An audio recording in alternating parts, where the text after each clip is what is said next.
Hey guys, welcome back. So today's video is going to be a get ready with me fall edition style. I've never done one on my channel before, so I'm really excited.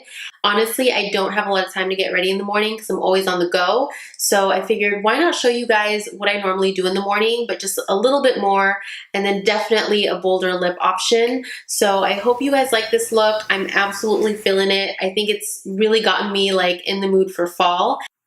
And I'm really excited to be showing you guys some of these products today because some of them are new products that I just received and some of them are just like my everyday makeup staples. Just gonna jump right into this video, so let's go ahead and get started. All right, so this is my makeup bag. I know it's huge, but this has like all of my essentials that I need to get ready in the morning, from like my hair care, my makeup, my skincare. Everything is just in this bag. And then when I'm done, I just throw everything back in here so I'm not creating like this huge mess. So my skin is already moisturized and I'm gonna go ahead and prime with the Makeup Forever Smoothing Primer. And this is a silicone-based primer. I usually don't like to go for anything silicone-based because it's not really good for your skin. But I do like this primer because it does really help to smoothen out the appearance of pores, which I have a lot of right here in my cheek area. And it also helps control shine. Next up, I'm going to apply my foundation, and today I'll be using the Anastasia Beverly Hills foundation stick. A lot of people have been asking me what I think about this. I don't hate this foundation. I also don't love it. I think it's okay, and I think it works. So I'm just applying it first on the areas where I need the most coverage. And for me, that's always the cheek area. So I always start there. And then just a little bit on my forehead and around my chin right now because I'm kind of breaking out. So this foundation is buildable, and I find that to be really true because when you do a first layer, which I'm kind of doing right now, it gives a very sheer coverage at first. And it looks very, very natural. And if you do need a little bit more coverage, you can go in with a second layer if you're looking for more of like a medium to full coverage, because I find that it does go on pretty sheer. Now, as far as the formula, this formula is very matte. I would say it has like a powder-like finish. It's interesting to me because it like feels like I'm wearing a powder, but I know it's not powder because it's a cream formula, but that's just kind of how it feels on the skin and how it looks. Now, for someone that has a drier skin type, I wouldn't recommend this foundation because it is pretty mattifying. But I have seen a couple people on YouTube use 1 to 2 drops of oil before the foundation so that it's not so mattifying. But if you are someone that has oily skin, this foundation is absolutely for you. It's very mattifying, very oil controlling. But for someone that has dry skin, you might find this formula to be a little bit drying. And then as far as the application of the foundation, I do like using a shorter, kind of dense foundation brush to apply this on with. 90% of the time, I normally use a beauty blender, but with this formula, I find it to be a lot harder to blend out. And then as far as the foundation brush, this is by RCC Cosmetics. I actually just got this on Amazon, and it's really affordable. It comes in like a pack of 4, I believe, and it's like $20. And it's my favorite foundation brush. So next I'm going to apply my concealer, and today I'll be using the Sephora Bright Future Gel Concealer. And I got this because I follow Luster Lux, and she just raves about this concealer. So I said, why not try it out? It's also $14, which is like half the price of like my NARS Radiant Creamy Concealer. So I figured, why not give it a try and see if I like it? It's definitely not like NARS Radiant Creamy Concealer, and the formula is completely different. But other than that, I do like it, and I love the fact that it has like a sponge tip applicator because I find that it's just so much easier to kind of apply and conceal and highlight all at once. I'm also going to be using this as my eye primer. I've been doing this a lot recently, and I've been really liking it. So I'm going to blend everything out with my beauty blender. I'm just using a dry beauty blender. I didn't even dampen it. For whatever reason, I find that when you're blending out your concealer, it's a lot easier to blend it out with a dry sponge. But for foundation, you definitely want to dampen it. It just makes it so much easier to blend out. And then I like to go in and set my entire eye with just a matte neutral shadow, kind of like a bone color or even like your translucent setting powder will really kind of set it and make sure that the shadows go on smoothly. I forgot to press record when I was setting my under eye concealer with this Laura Mercier translucent setting powders. So I've already taken my dry beauty blender, set my under eye with some powder, and I've also applied a little bit in my cheek area because I do get quite oily there. But this is one of my absolute staples in my makeup bag and in my makeup artist kit because it really helps to keep the makeup on longer, and it also helps to control shine. All right, so I'm looking a little ghostly, so I'm gonna dig in here to find my bronzer. And this is no surprise if you've watched any of my other makeup tutorials, you know this is my absolute favorite bronzer, and it's the Too Faced Chocolate Soleil bronzer. So I'm a huge fan of using a matte bronzer as a contour. I find that it's the easiest way to contour. I don't like to get into creams. I just find it to be a lot of work. And I find that you can achieve the same look just using a powder, and it's half the time. So when I apply my contour powder, I basically pretend that there's an invisible line going from the top of my ear all the way down to the corner of my mouth, except I don't apply it all the way into the corner of my mouth. I apply it right where my eyebrow ends. So from here to here is basically where you want to apply your contour. And then from here, I like to just apply my bronzer along my hairline.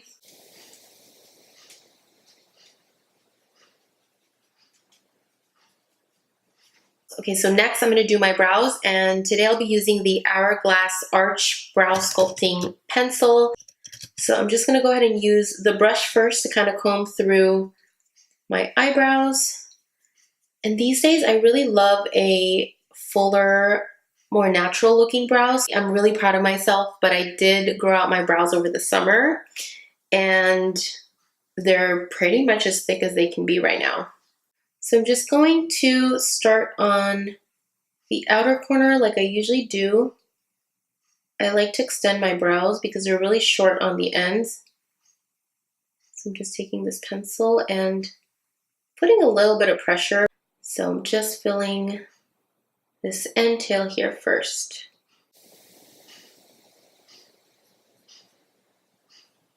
Also, using your finger really helps to shape your brows. Like if you get too much product, I take it and just kind of swipe it and it creates this really clean line.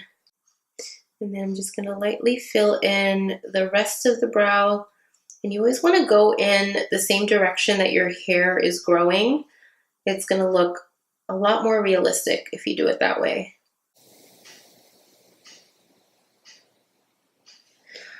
So I'm going to go ahead and finish off this brow. I didn't do anything here, but I'm going to go ahead and apply the NYX Tinted Brow Mascara, which is essentially like a brow gel, but it's my absolute favorite brow gel. This is in the shade Chocolate. And even when I'm in the rush in the morning and I don't have time to fill in my brows like I just did with a brow pencil, I just put a little bit of this on and it really just makes my brows look thicker and it fills them in. So this is a really great on-the-go product and it really works well. So this brow is done. As you guys can tell, it's like day and night compared to this brow. So I'm going to quickly just do this brow. Oh, and I totally forgot to dust off the translucent powder under my eyes. That was not intentional for me to look that bright under there. All right guys, so brows are done and I'm gonna go ahead and contour my nose because I forgot to do that. And I'm just taking a flat applicator brush. I don't know if you guys can see this.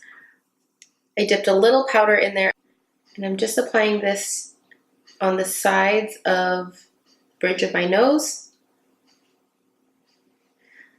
And I like to connect it all the way up to my eyebrows. Just gives it a more realistic look. And then once I get to the bottom here, I do like to cut off a little bit of this bottom part here. So kind of like to do like a little U shape on the bottom here. And then I like to go in with my beauty blender and make it look like I basically didn't do anything there because it's just gonna look more natural. So I'm really just blending the bronzer and a little bit of powder together. All right, so we're pretty much done with the face. Now we're gonna move on to the eyes. So I'm gonna go ahead and use this color called Force of Nature, which is just this really soft brown kind of matte color, and I'm just going to apply that all over my crease. Alright guys, so I just used one color all over my lid and in my crease, and I really like this look because it's just really neutral but still adds a little something. So I'm just going to stop right there. So for the bottom part of my eye, I'm going to apply this color called Dreamer, just right underneath my lower lash line.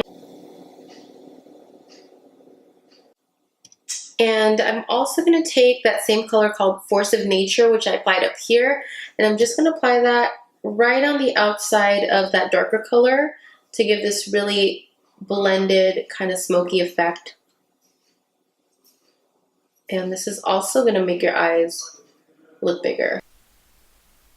And I'm going to take those same exact colors and do the same thing on my other eye. So for my blush, I'll be using the Hourglass Ambient Lighting Blush in the shade Dim Infusion, which is this really pretty peachy kind of golden shade, and I'm just going to apply that right on the apples of my cheeks. Okay, let me just address the elephant in the room really quick. My mic was turned off for the rest of this video, so the rest of the video will be a voiceover, and I hope you guys don't mind. So I'm just going to take my Makeup Forever Excessive Lash Mascara, which is my absolute favorite mascara. It's super black and super volumizing, and I love it. For my lips, I'll be using the Jouer Cosmetics Lip Cream in the shade Cabernet. And when I first put it on, it looked a little bit red, but I did do a couple more layers, and it finally looked a little bit more like that wine color that I was going for. And by the way, this is one of my favorite liquid lipstick formulas that I own. It's very, very comfortable on the lips, doesn't crack at the end of the day, and the color payoff is just really, really beautiful. So highly recommend it if you're looking for a good liquid lipstick formula. Okay, so I can finally talk to you guys again because now I realized the mic was off the entire time. How annoying. But anyways, can we talk about this lip? When I first put it on, it looked a little bit more red, and I really wasn't sure about it because I wanted it to look a little bit more wine. But I did a couple more layers. So I did a second layer and then a third layer, and then it got to this really pretty wine color. So I'm really happy with this. This is the Jouer Cabernet liquid lipstick, or lip cream as they call it. But anyways, that pretty much wraps up my get ready with me video. Thank you so much for keeping up with me through my little technical difficulty. I hope you guys learned something new today, or maybe you're just inspired by this look, or just coming up with your own fall makeup look. If you guys have any questions on any of the products that I used or any of the techniques that I did today, please let me know. I love hearing your thoughts and your feedback, and let me know what you guys want to see next, and I'll see you in my next video. Bye!